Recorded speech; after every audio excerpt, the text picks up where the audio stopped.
Hello dear friends. आप सभी का आपके अपने यूट्यूब चैनल लर्न विद प्रीत चौधरी पर स्वागत है। उम्मीद करते हैं आप सभी स्वस्थ होंगे। आपको पता ही है कि आने वाले अगले मंथ में जुलाई में आपकी क्या है, बीएससी बीएड की एग्जाम है और बीएससी सेमेस्टर वाइज की भी एग्जाम होने वाली है। तो आज बात करेंगे हमारे फिजिक्स के सेशन में। हम ऑप्टिक्स की प्रकाशिकी की बात करेंगे। हमारा सेकंड पेपर था प्रकाशिकी, और ये प्रकाशिकी सेकंड पेपर है।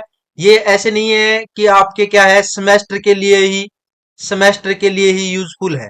ओनली ये क्या है, आपके सेमेस्टर वाइज सिस्टम है आपका जो बीएससी अभी लागू हुआ है पिछले साल, इसमें यूजफुल है। और आपके जो बीएससी बीएड है, बीएड वाले कैंडिडेट हैं, बीएससी बीएड वाले जो सेकंड ईयर में है, तो सेमेस्टर एक तो ये सेकंड सेमेस्टर में आएगा, क्योंकि फर्स्ट सेमेस्टर तो आपका हो ही गया। अब सेकंड सेमेस्टर की एग्जाम होगी, तो सेकंड सेमेस्टर में है आपके ऑप्टिक्स।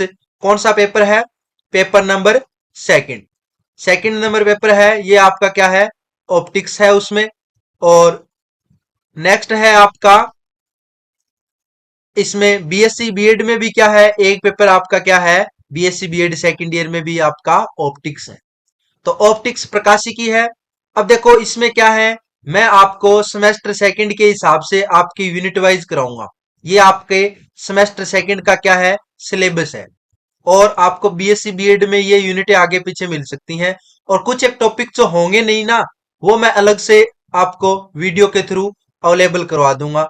कुछ एक होते हैं जैसे कि सेमेस्टर सेकंड में तो होंगे वो, लेकिन आपके बीएससी बीएड में नहीं होंगे, या बीएससी बीएड में होंगे, आपके सेकंड सेमेस्टर बीएससी में नहीं होंगे फिजिक्स के टॉपिक। तो उनकी मैं क्या है, अलग से आपको वीडियो करवा दूंगा। लेकिन आपको क्या है, मैं पढ़ा रहा हूं ना, ये दोनों पढ़ने हैं। आपके सेमेस्टर सेकंड का सिलेबस है ना, वो लगभग आपके क्या है, बीएससी बीएड के अंदर है। तो आपको पढ़ना ही पढ़ना है, क्योंकि प्रकाश की आपके ये पेपर है, ये आपका क्या है, थ्योरेटिकल पेपर है। थ्योरेटिकल पेपर होगा, यानी आपको रिटन एग्जाम देना होगा। तो हम पहले बात करते हैं इसके सिलेबस की। देखो पहली यूनिट है प्रकाशिकी। फर्स्ट पेपर था इसका, फर्स्ट पेपर था अपना oscillation and wave. Oscillation and wave, तो वो उसकी मैंने क्या है, आपको 3 यूनिट करवा दी है। ठीक है, 3 यूनिट मैंने आपको कंप्लीट करवा दी है। तो आप आगे क्या है, पहले हम 3 यूनिट आपके ऑप्टिक्स की कर लेते हैं, ताकि दोनों पेपर का क्या है, अपना वेटेज इक्वल हो जाए। यानी अपना पास होने वाला, कुछ एक पास होने वाले कहते हैं, लेकिन मैं अगर 3 यूनिट ऐसे करवा रहा हूं आपको, अगर आप ये 3 यूनिट एक्चुअल में पढ़ लेते हो, एक्चुअल यानी वास्तविकता में पढ़ लेते हो, तो आपके 80% से अब मार्क्स आएंगे ओनली फिजिक्स के अंदर। बाकी केमिस्ट्री फिजिक्स है, केमिस्ट्री है, आपके मैथ है, उनमें आपको क्या है, अपने हिसाब से देखना होगा। तो जो मैंने करवा दिया ना, उससे बाहर आपको एक क्वेश्चन भी नहीं मिलेगा आपके पेपर के अंदर। तो आपको जो मैं ये वीडियो अवेलेबल करवा रहा हूं, ये आप अच्छे से पढ़ लेना। ठीक है, और ज्यादा से ज्यादा अपने दोस्तों को शेयर कर देना। अगर आप हमारे चैनल पे नए हो, तो हमारे चैनल को क्या कर लेना है, सब्सक्राइब कर लेना है। और वीडियो को लाइक करना, और अपने दोस्तों को भी क्या है, भेजना, ताकि उनको भी क्या है, कम टाइम में अच्छा कंटेंट मिल जाए, ताकि वो बीएससी में क्या है, अच्छा स्कोर कर पाए। तो बात करते हैं, देखो व्यतिकरण पहले यूनिट है अपनी ऑप्टिक्स की, व्यतिकरण। यानी व्यतिकरण में आप क्या पढ़ोगे, अध्यारोपण का सिद्धांत, क्योंकि अध्यारोपण का सिद्धांत पे ही क्या है, अपना व्यतिकरण होता है। यानी दो तरंगें होती हैं, वो एक मीडियम के अंदर प्रोपागेट करती हुई एक दूसरे पे क्या है, सुपरपोजिशन होती है, यानी अध्यारोपित होती है। तो उनकी जो घटना होती है, उनसे कहीं पे इंटेंसिटी का मान मैक्सिमम होता है, कहीं पे मिनिमम होता है। इसी घटना को क्या कहते हैं, व्यतिकरण कहते हैं। तो आपके व्यतिकरण में आप पढ़ेंगे अध्यारोपण का सिद्धांत, दिवसलिट व्यतिकरण, प्रकाश स्रोत के लिए कला संबंध की आवश्यकता। यानी कला संबंध स्रोत क्यों होने चाहिए, प्रकाशीय पथ का मंदन, फ्रिंजों का अनुप्रस्थ विस्थापन, स्थानीय फ्रिंजे, न्यूटन रिंग, पतली फिल्म में व्यतिकरण, माइकलसन व्यतिकरण मापी, तथा तरंग दैर्ध्यों में अंतर, स्पेक्ट्रमी रेखाओं की चौड़ाई के परिशुद्ध मापन में इसका उपयोग, फेब्री यानी ये एप्लीकेशन है इसकी, माइकलसन व्यतिकरण मापी की। ठीक है, फेब्री पेरो व्यतिकरण मापी। और इनमें से मैं क्या है, यूनिट में से जो जो आपको करवा दूं ना, वो आपको अच्छे से पढ़ लेना है। उससे बाहर आपको क्या है, पढ़ने की आवश्यकता नहीं है। ठीक है, और मैं आपको कंप्लीट पढ़ाऊंगा, जितना पढ़ाऊंगा उतना कंप्लीट। ऐसे नहीं कि मैं यूनिट 1 करवा रहा हूं उसमें से सारा कुछ छुटा रहा हूं, 2 करवा दी तो जितनी अगर यूनिट 2 बनती है, 3 बनती है, 4 बनती है तो वो बनेंगी पूरी ही। ठीक है। अब यूनिट सेकंड है। सेकंड यूनिट में हम पढ़ेंगे फ्रेनल विवर्तन, यानी फर्स्ट यूनिट है इसमें वो अपनी व्यतिकरण की, इंटरफेरेंस की, और ये अपनी क्या है, विवर्तन की है, डायफ्रैक्शन की है। तो फ्रेनल अभिधारणा, रज्जुरेखीय संचरण, फ्रेनल के अर्धावर्ती कटिबंध पट्टिकाएं, फ्रॉनहोफर विवर्तन, यानी विवर्तन टू टाइप्स होते हैं, फ्रेनल विवर्तन और फ्रॉनहोफर विवर्तन। विवर्तन फिर ग्रेटिंग पढ़ेंगे, एन समांतर स्लिट से विवर्तन, तीव्रता वितरण, समतल विवर्तन, ग्रेटिंग, ग्रेटिंग की विभेदन क्षमता, फेब्री पेरो इटोलोन। एकल स्लिट से विवर्तन पढ़ेंगे, फ्रॉनहोफर विवर्तन में तीव्रता वितरण पढ़ेंगे, वर्ताकार अवरोध से विवर्तन पढ़ेंगे, रेले की विभेदन कसौटी पढ़ेंगे, दूरदर्शी की विभेदन क्षमता पढ़ेंगे। अब यूनिट 3 की बात करते हैं, 3 में क्या क्या पढ़ेंगे। तीसरी यूनिट आपने ध्रुवीकरण की, यानी फर्स्ट यूनिट इंटरफेरेंस यानी व्यतिकरण की है, दूसरी विवर्तन की है, तीसरी पोलराइजेशन की है, ठीक है, ध्रुवीकरण की है। अनुप्रस्थ तरंगों का ध्रुवीकरण, ध्रुवण तल परावर्तन। और यहां से एक कंपटीशन में कौन सा क्वेश्चन बेस्ट पूछा जाता है कि ध्वनि तरंगों का ध्रुवण नहीं होता है। क्यों नहीं होता है? क्योंकि ध्वनि तरंगों का ध्रुवण नहीं होता क्योंकि वो अनुदैर्ध्य प्रकृति की होती है। ठीक है। दो टाइप्स होते हैं अपने प्रोपागेट करने के, एक तो लॉन्गिट्यूडनल होती है, एक आपकी ट्रांसवर्स होती है। तो जो आपकी साउंड वेव होती है, ध्वनि वेव होती है, वो लॉन्गिट्यूडनल होती है, अनुदैर्ध्य प्रकृति की होती है। तभी इसने क्या है, ध्रुवीकरण में लिख रखा है अनुप्रस्थ तरंगों का ध्रुवीकरण। ठीक है। अनुदैर्ध्य तरंगों का नहीं लिखा ना, क्योंकि अनुदैर्ध्य तरंगों का ध्रुवीकरण होता ही नहीं है। तभी ये क्वेश्चन बनता है यहां से कि प्रकाश तरंगों का ध्रुवण होता है, ध्वनि तरंगों का नहीं होता है। क्योंकि प्रकाश तरंगें होती है ना अपने, उन लाइट वेव होती हैं, उनका क्या है, प्रॉपर्टी होती है, वो ट्रांसवर्स होती है। जबकि जो अपने पास ध्वनि वेव होती हैं, साउंड वेव होती हैं, वो उनकी प्रकृति होती है, नेचर होती है लॉन्गिट्यूडनल। देन आपका ध्रुवीकरण होगा वो ओनली किसका होगा, अनुप्रस्थ तरंगों का होगा। परावर्तन और अपवर्तन द्वारा ध्रुवण, द्विवर्णता, ब्रेवस्टर का, मेलस का नियम, क्या है, मेलस का नियम पढ़ेंगे। और आपके निकोल प्रिज्म, वर्ताकार और अंडाकार ध्रुवण पढ़ेंगे। पर ध्रुवण का प्रकाश उत्पादन पढ़ेंगे। और आपका क्या है, प्रकाश का उत्पादन पढ़ेंगे। अर्ध तरंग एवं चतुर्नक्ष तंत्र, तरंग पट्टिका, बेबीनेट, कैंपेन स्टोर, ध्रुवण, घूर्णकता की फ्रेस्नेल व्याख्या, विशिष्ट घूर्णन, ध्रुवणमापी, ध्रुवण घूर्णकता की ये देखो, एक तो हिंदी के वर्ड है अपने, एक इंग्लिश के वर्ड है। फ्रेस्नल, फ्रेनल व्याख्या है ये, ठीक है ना। विशिष्ट घूर्णन, ध्रुवणमापी, ये पढ़ेंगे। यूनिट नंबर 4 है, 4 में आप पढ़ेंगे लेजर, यानी चौथी यूनिट आपके क्या है, लेजर की है।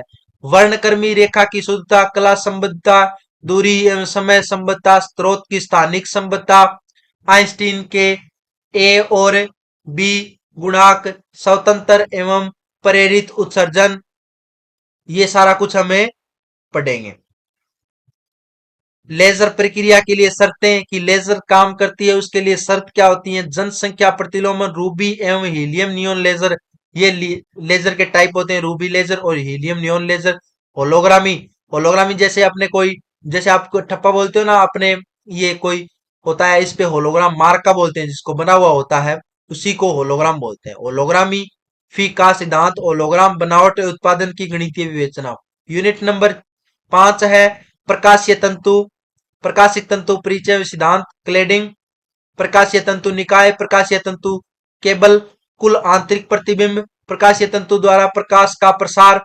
प्रकाशीय तंतु आपने पढ़ा ही होगा कि टी आई आर पर डिपेंड करता है, यानी टोटल इंटरनल रिफ्लेक्शन, ये इसमें घटना होती है, इसके ऊपर क्या है अपना प्रकाशीय तंतु है वो वर्क करता है। अरेखिक प्रकाशीय, प्रकाशिकी अरेखीय प्रतिक्रिया परिचय, अरेखीय घटना, ऑप्टिकल हार्मोनिक उत्पत्ति, कला मिलान, पैरामीट्रिक प्रवर्धन, उत्तेजित रमन प्रकीर्णन, अनुनाद रमन प्रकीर्णन, स्वफोक्सन का सिद्धांत। तो देखो ये अपने क्या है, 5 यूनिट है। और 5 यूनिट है, प्रत्येक यूनिट आपको पता है 8 नंबर की है। तो आपके क्या है 40 नंबर का ये पेपर है थ्योरेटिकली। तो आपको क्या है, अगर इसमें से आप, मैंने आपको पहले भी एक वीडियो बनाई थी, अगर वो किसी ने नहीं देखी हो कि आधा सिलेबस और उच्च मार्किंग है वो कैसे आती है, तो वो आप वीडियो देख सकते हो, हमारे चैनल पे आपको क्या है अवेलेबल हो जाएगी। अगर वो देखते हो उसमें आपको पता चल जाएगा कि किस टाइप से आपका पेपर आता है, उसमें मैंने सारा समझा रखा है। कि क्योंकि जो सेमेस्टर सेकंड है में अब की बार एग्जाम दे रहे हैं उनको पता नहीं है हमारे पेपर का पैटर्न कैसे आएगा, किस प्रकार के क्वेश्चन आएंगे, कौन से अपने को करने हैं, कौन से नहीं करने हैं, किस टाइप से अपने एक एक नंबर के कितने आएंगे, 3 नंबर के कितने आएंगे, 5 नंबर के कितने आएंगे, सारा कुछ बायोडाटा है, मैंने उस वीडियो में आपको बता रखा है। अगर आप वो वीडियो देख के अच्छे से, क्योंकि वो वीडियो किस लिए है, वो प्री प्लानिंग के हिसाब से है, क्योंकि आपको पढ़ना किस हिसाब से है बीएससी में, तो वो उस हिसाब से है। वरना तो ऐसे होता है कि आप पास हो जाओगे लेकिन, सॉरी, आपके नंबर बन जाएंगे लेकिन आप फेल हो जाओगे, कोई ना कोई आपके क्या है बैक रह जाएगी। तो आप उसको अच्छे से पढ़ लेना, एनालाइज कर लेना और उसको देख लेना कि किस प्रकार अपना सिलेबस है, किस प्रकार अपना पेपर आएगा, किस प्रकार अपने को पढ़ना है। तो उसमें अगर मैंने बता रखा है कि 3 यूनिट भी आप अच्छे से पढ़ते हो तो आपके 80% से अबो मार्क्स से आ जाएंगे। तो ये तो बात होगी अपने ऑप्टिक्स में कौन सी यूनिट हमें पढ़ेंगे हमारे टॉपिक्स की। तो फर्स्ट यूनिट की बात करते हैं, फर्स्ट यूनिट में आ जाओ अब।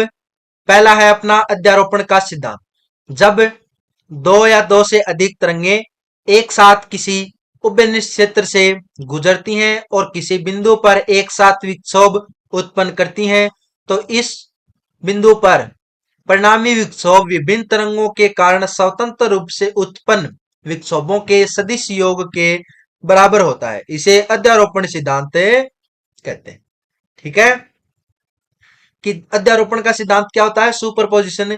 की मान लो अलग अलग सदिश हैं, वो क्या है उपनिश्चित क्षेत्र से गुजरेंगी, तो उनका कोई एक बिंदु पे परिणामी आएगा और वो स्वतंत्र होगा। उस परिणामी का मान क्या होगा, जो टोटल सदिश होंगे उन सदिशों के योग के बराबर होगा। इसको क्या बोलते हैं, सुपरपोजिशन थ्योरी बोलते हैं, या सुपरपोजिशन सिद्धांत बोलते हैं, आपका अध्यारोपण का सिद्धांत बोलते हैं। जैसे E इक्वल टू आएगा अपने पास E1 plus E2 plus dash dash, जितने भी हो उनका क्या हो जाएगा, सदिश योग हो जाएगा। अब अपना बात करते हैं व्यतिकरण की, क्योंकि व्यतिकरण में क्या है अध्यारोपण का सिद्धांत लगता है, तब आपके क्या है हमने अध्यारोपण के सिद्धांत की डिस्कस किए। जब समान आवर्ती की तरंगे, देखो आवर्ती समान होनी जरूरी है व्यतिकरण के लिए, आवर्ती की तरंगे एक ही दिशा में संचरित होती हुई अध्यारोपित होती हैं, एक ही दिशा में संचरित हुई अध्यारोपित होती हैं, तो माध्यम में किन्हीं बिंदुओं पर तीव्रता का मान न्यूनतम व किन्हीं पर अधिकतम होता है।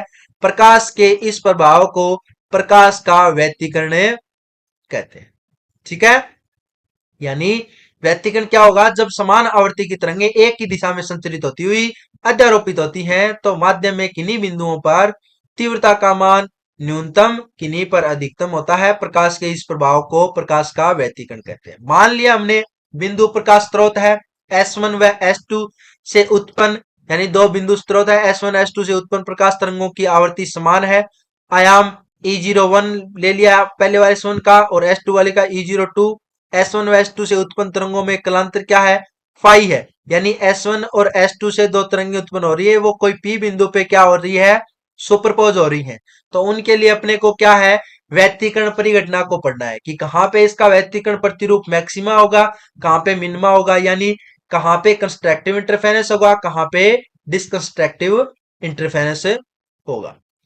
संपोषी और विनाशी व्यतिकरण बोलते हैं। तो E1 इक्वल टू मान लिया हमने साइन वेव, देखो साइन वेव लेते हैं अपन, E01 साइन ओमेगा टी, यानी आपको पता है कि वेव ऐसे जाएगी, तो ये किसका है, साइन का वेव है, इसलिए हमने साइन वेव ले ली। E01 इसका आयाम है मैक्सिमम, तो E1 इक्वल टू वैल्यू होगी E01 साइन ओमेगा टी, और E2 इक्वल टू हो गया E02 sine omega T minus five. Five क्या है, आपका फेज डिफरेंस है, कलांतर है। आवर्ती देख लो समान है दोनों की, इसकी ओमेगा है तो इसकी भी ओमेगा है। अध्यारोपण के सिद्धांत से, अध्यारोपण का सिद्धांत क्या होता है कि कोई स्वतंत्र आपका मान आएगा वो उन दोनों के योग के बराबर आएगा, तो आप क्या कहोगे E1 प्लस E2, इन दोनों को जोड़ दो, तो E01 sine omega T plus E02 sine omega T minus five, हमने जोड़ दिया इनको। अब देखो आप क्या कहोगे, इसमें अपना इक्वेशन लग जाएगा। ये क्या है, साइन ए माइनस बी, तो क्या कहोगे आप इसको, sign A cos B minus cos A sine B, ये आप खोल दोगे। ये अपना सूत्र होता है ये, E01 sine omega T plus E02 sine omega T cos five, तो sine A cos five minus E02 इधर भी मल्टीप्लाई होगा तो cos omega T sine five, ये अपनी वैल्यू आ गई। अब अपने को देखो याद क्या रखना है कि ओमेगा टी जिनके गुणा में आता है ना, उनको बाहर रखा जाता है, ठीक है ना। तो ई जी ओमेगा, इसमें साइन ओमेगा टी है, इसमें भी साइन ओमेगा टी है, साइन ओमेगा टी को मैं बाहर रख लूं तो E01 plus E02 cos five sine omega T. यानी जिस प्रकार आप इक्वेशन लिख रहे हो, इस इक्वेशन का मोड क्या है, अपना फॉर्मेट क्या है, पहले आयाम और उसकी फेज कला साइन ओमेगा टी, साइन हो या कोस हो सकती है, ठीक है, कोस ओमेगा टी, लेकिन ये जो गुणा में होता है ये इसका एम्पलीट्यूड होता है, आयाम। तो ये वैल्यू हो गई E01 plus E02 cos five sine omega T minus E02 sine five cos omega T. Equation number एक हमने क्या है, लेट कर लिया, मान लिया E01 plus E02 cos five को E0R कोस थीटा और E02 साइन फाइव तो E0R साइन थीटा। इससे आपको यह भी पता चल जाएगा कि मानना किसको है, कभी भी कोस ओमेगा टी या साइन ओमेगा टी है ना, इसको मान मत लेना, जो इसके गुणा में होता है ना उसको मानना होता है। तो E02 sine phi equal to E0R sine theta, तो इक्वेशन दो और इक्वेशन तीन आ गई। अब आप क्या कहोगे, इक्वेशन एक में दो और तीन से मान रख दें तो अपने पास इक्वेशन क्या आ जाएगी, E equal to E0R cos theta sine omega T minus E0R sine theta cos omega t. तो E equal to E0R sine omega T minus phi, यह है परिणामी तरंग का समीकरण है। ये अपने पास क्या है, जो रिजल्टेंट अपनी वेव आ गई उसका समीकरण हो गया। और E0R क्या है, जहां पे परिणामी तरंग का आयाम है, तो E0R परिणामी तरंग का आयाम हो गया। ऑप्टिक्स पढ़ रहे हैं अपन, ठीक है, और यूनिट है अपनी ये फर्स्ट, यूनिट फर्स्ट पढ़ रहे हैं। और आपको दोबारा बता दूं, ये आपकी वीडियो है फिजिक्स की, ये ओनली सेमेस्टर के लिए नहीं है, सेमेस्टर बीएससी सेमेस्टर सेकंड और आपके बीएससी बीएड सेकंड ईयर दोनों के लिए क्या है, यूजफुल है। तो अच्छे से इसको पढ़ लेना भाई, देख लेना, ताकि आपने क्या है, यूनिट है वो फिजिक्स की स्ट्रांग हो जाए, ताकि अपने पेपर में अपन क्या है, अच्छा अपना एफर्ट है अपनी ओर से दे सके, रिव्यू अपना पॉजिटिव वे दे सके पेपर में, ताकि नंबर क्या है, अच्छे आए। तो E0R क्या है, अपना परिणामी आयाम है। समीकरण एक व दो का वर्ग कर जोड़ने पर, समीकरण एक थी, एक क्या थी, एक व दो का वर्ग करके जोड़ने पर, एक व दो थोड़ी है, दो व तीन है, ठीक है, दो व तीन है, समीकरण दो और तीन का वर्ग करके जोड़ने पर, तो E0R square cos square theta plus E0R square sine square theta, value आ जाएगी E01 plus E02 cos five इसका square plus E02 sine five इसका स्क्र।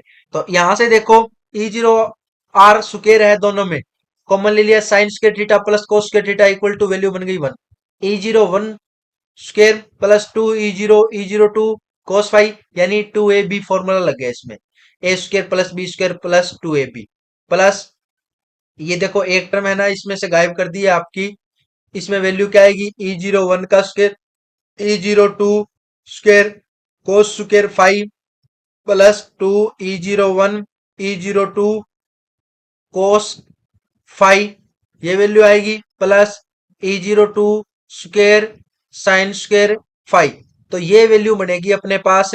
इसलिए ये वैल्यू और ये वैल्यू दोनों में क्या है, E02 स्क्वायर है, ये बाहर आ जाएगा और इनका मान वन बन जाएगा, तो इसलिए सीधा लिख दिया E01 square plus E02 square plus two E01 E02 cos five. अब देखो इधर स्क्वायर है, स्क्वायर हटाओगे तो आप क्या करोगे, वर्गमूल ले लोगे, वर्गमूल या इसको बोल दो कि रूट लेने पर, तो E0R under root E01 square plus E02 square plus 2 E01 E02 cos pi. Equation number अपनी 4 आ गई। अब अपने पास जहां पे कलांतर है, कलांतर का मान निकालना है, तो कलांतर का मान कैसे आएगा? कलांतर फाई, समीकरण 3 में 4 का भाग दे दो। समीकरण 3 थी, उसमें आप क्या करोगे? 4 का भाग दोगे तो E0R sine theta upon E0R cos theta equal to E02 sine phi upon E01 plus E02 cos phi. ये अपने पास वैल्यू बन जाएगी। E0R से E0R कैंसिल हो जाए, sine theta upon cos theta equal to value आ गई tan theta. E02 sine phi upon E01 plus E02 cos phi. Equation number अपने पास 5 आ गई। इंटेंसिटी की बात करेंगे, तीव्रता की, तो तीव्रता क्या होती है? तरंग के आयाम के वर्ग के समानुपाती होती है, अपने को पता है। तो तीव्रता proportional to amplitude square, intensity proportional amplitude square हो गया। तो E0R स्क्वायर, आप क्या पीछे पढ़ के आए हो? तो E0R square equal to E01 square plus E02 square plus 2 E01 E02 cos phi. इधर मैं क्या कर दूं? K से क्या है? मल्टीप्लाई कर दिया मैंने पूरे को, K से मल्टीप्लाई कर दिया, K से मल्टीप्लाई कर दिया, K से मल्टीप्लाई। अब यहां क्या लिख सकते हैं अपन? K से मल्टीप्लाई कर दिया, लेकिन इसको ऐसे भी तो लिख सकते हैं ना, रूट के E01 रूट के E02, और 2 आ गए। अब अपने को पता है कि I समानुपाती क्या है? R स्क्वायर है। तो आप क्या कहोगे? I समानुपाती नियतांक हटाओ, के आर स्क्वायर, और आर स्क्वायर की जगह आप क्या लिख सकते हो? E0 R का स्क्वायर। तो वैल्यू क्या बन जाएगी? हमने मान लिया I इक्वल टू के E0R square, I1 equal to के E01 square, I2 equal to के E02 स्क्वायर, और इनका रूट इसलिए किया है, इसको आप क्या लिख सकते हो? रूट I1, और इसको लिख सकते हो आप रूट I2। इसलिए मैंने क्या है, इसको रूट में लिखा है। तो ये अपने पास वैल्यू लिखते ही इंटेंसिटी का मान आ जाएगा I equal to I1 plus I2 plus 2 root I1 I2 cos phi. Equation number 6। अब आता है संपोषी व्यतिकरण। संपोषी, देखो व्यतिकरण दो प्रकार के होते हैं, एक तो संपोषी जिसको कंस्ट्रक्टिव बोलते हैं, एक आपका विनाशी होता है, डिसकंस्ट्रक्टिव होता है। तो संपोषी व्यतिकरण की घटना में परिणामी तरंग का आयाम अधिकतम होता है। परिणामी तरंग का आयाम अधिकतम कितना हो सकता है? आप कहोगे कि आर का मान रिजल्टेंट आर है, E0R बोल दो इसको, तो वो आ सकता है E01 प्लस E02।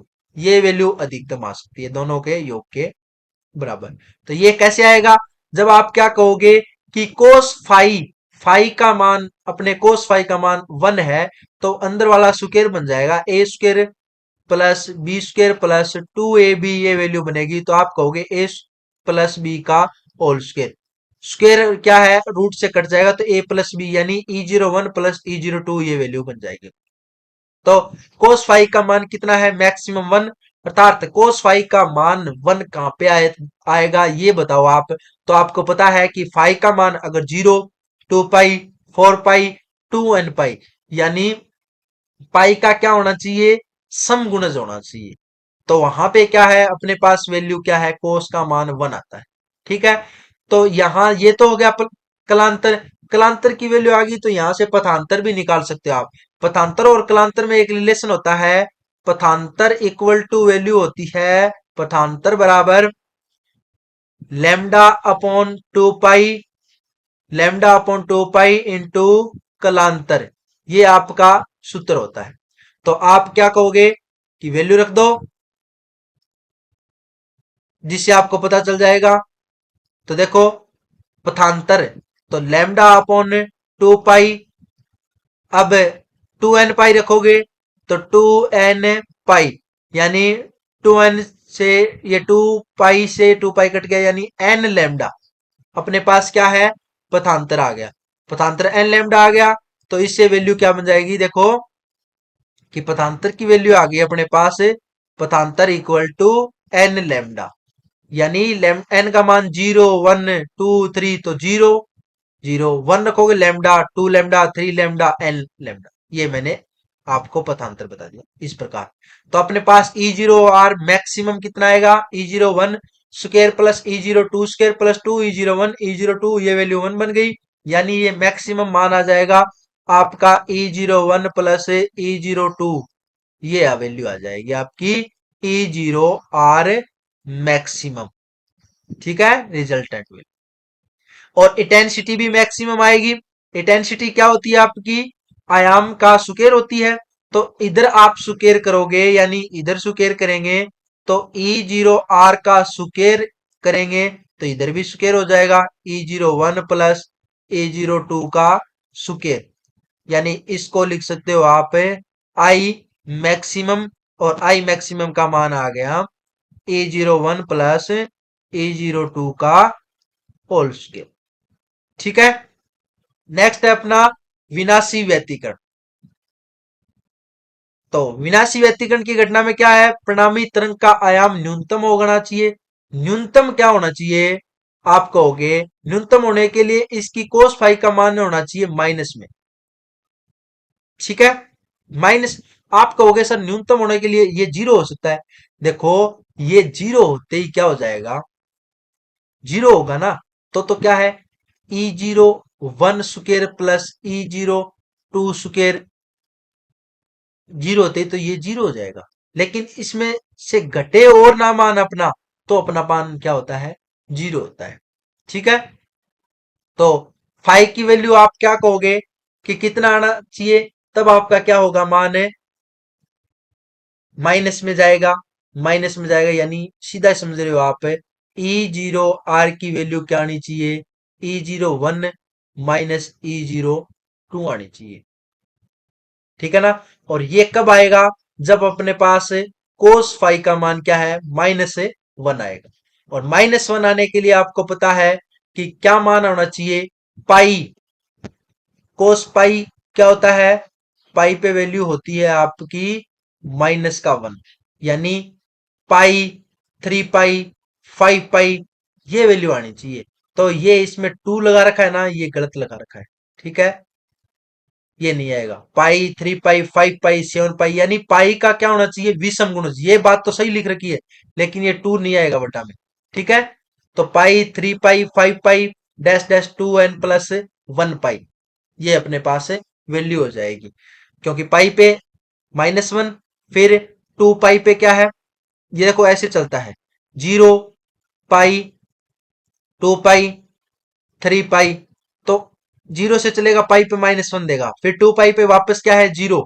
वो कंडीशन आ जाएगी मैक्सिमम वाली। ये वापस क्या है, मिनिमम वाली condition, maximum minimum maximum minimum, ऐसे चलता रहेगा। E0R स्क्वायर, और ये क्या है अपना मिनिमम आएगा, रूट ऑफ E01 का स्क्वायर प्लस E02 का स्क्वायर, और 2 E01 E02 -1। तो ये आपका क्या बन जाएगा, E01 प्लस -E02 का होल स्क्वायर। तो स्क्वायर से ये रूट कट जाएगी, वैल्यू बन जाएगी E01 -E02। तो आई मिनिमम का मान आ जाएगा E01 -E02। देखो इन नोट्सों में थोड़ी बहुत मिस्टेक है। ठीक है। तो आपको मैं जैसे जैसे पढ़ा रहा हूं साथ में करेक्शन करवा रहा हूं। तो आप क्या है, अच्छा होगा कि इन वीडियो को पूरा देख लें। ठीक है ना, पूरा सीधा ही नैरेट है कि ये लिख दिया और आप सीधा का सीधा क्या है एग्जाम में लिख दो। तो ये थोड़ी सी क्या है मिस्टेक हो रखी है इसमें। इंटेंसिटी का मान कितना आएगा, तीव्रता, और इंटेंसिटी भी मिनिमम आ जाएगी। और मिनिमम वैल्यू क्या हो जाएगी, E01 -E02 है इसका सुकेर हो जाएगा। ठीक है। अब देखो कुछ एक यहां से इंपॉर्टेंट चीजें बनती है। देखो ई नोड मैक्सिमम बटे ई नोड मिनिमम क्या करोगे आप, E01 plus E02 upon E01 minus E02, ये E naught R maximum resultant की वैल्यू। ठीक है। अब आपने को पता है, इसको आप क्या लिख सकते हो, √I1, यानी के से ऊपर नीचे गुणा कर दो। आपको ये समझ में आ रहा है ना कि I = K E01 स्क्वायर होता है। रूट ले लो दोनों तरफ, रूट लिया, ये रूट हो गया और ये स्क्वायर हट गया। यानी के से ऊपर नीचे गुणा कर दो। के से ऊपर नीचे गुणा करोगे तो ये वैल्यू बन जाएगी I1 रूट रूट, यानी √I1 plus I2 upon √I1 minus √I2। ये वैल्यू होती है, ये आपकी क्या है, इंटेंसिटी, आयाम को इंटेंसिटी की फॉर्म में लिख सकते हैं। और आई मैक्सिमम, आई मिनिमम होना, उसको क्या लिख सकते हैं, यानी ये वैल्यू तो आप लिख सकते हो ई नोड आर मैक्सिमम और ई नोड आर मिनिमम। ये फॉर्म आ गई अपने पास। अगर आई मैक्सिमम आई मिनिमम की फॉर्म में लिखो ना, तो आप इसको क्या है, सुकेर करते हैं। सुकेर करते ही क्या है होता है अपने पास, आई मैक्सिमम बन जाएगा और आई मिनिमम बन जाएगा। तो आई मैक्सिमम आई मिनिमम इनका स्क्वायर हो जाएगा, दोनों तो इधर स्क्वायर हो गया। ठीक है, तो आज के लिए इतना ही। नेक्स्ट अपन पढ़ेंगे हमारी नेक्स्ट क्लास में। उम्मीद करते हैं आपको अच्छे से समझ आ रहा है। तो ज्यादा से ज्यादा प्रेम और आपका सपोर्ट चाहिए, ताकि क्या है, सभी को इस हमारी फिजिक्स क्लासेस का क्या है, बेनिफिट मिल सके। ज्यादा से ज्यादा अपने दोस्तों को शेयर कर देना। मैं पूरी आपको सेमेस्टर सेकंड की फिजिक्स है वो कंप्लीट करवाऊंगा। 3 यूनिट आपके ओसिलेशन वाले की हो गई है। पहले मैं 3 यूनिट आपको ऑप्टिक्स की करा देता हूं, क्योंकि मेरे को कुछ एक ने फोन करके बोला कि सर ओसिलेशन वाला पार्ट तो हमारा हो गया, अब 3 यूनिट काफी है, एक बार आप एक बार क्या है ऑप्टिक्स वाला और करा दो। तो ऑप्टिक्स वाला करा देता हूँ, फिर मैं आगे वाले यूनिट भी करा देता हूँ, क्योंकि कुछ एक बच्चे ऐसे होता है ना कि मेरे को पूरा चाहिए मैं, लेकिन पूरा करना है तो 100% करना है। ठीक है, लेकिन कुछ एक ऐसे भी होते हैं कि सर हमें ओनली पास होना है, हमें हमारा 40% चाहिए, लेकिन मैं 40% से भी मैंने 2 गुना करवा दिया है, 80% करवा दिया है 3 3 यूनिट में। ठीक है, तो उम्मीद करते हैं आपको क्लास अच्छी लगी। मिलते हैं नेक्स्ट क्लास में, तब तक के लिए जय हिंद, जय भारत।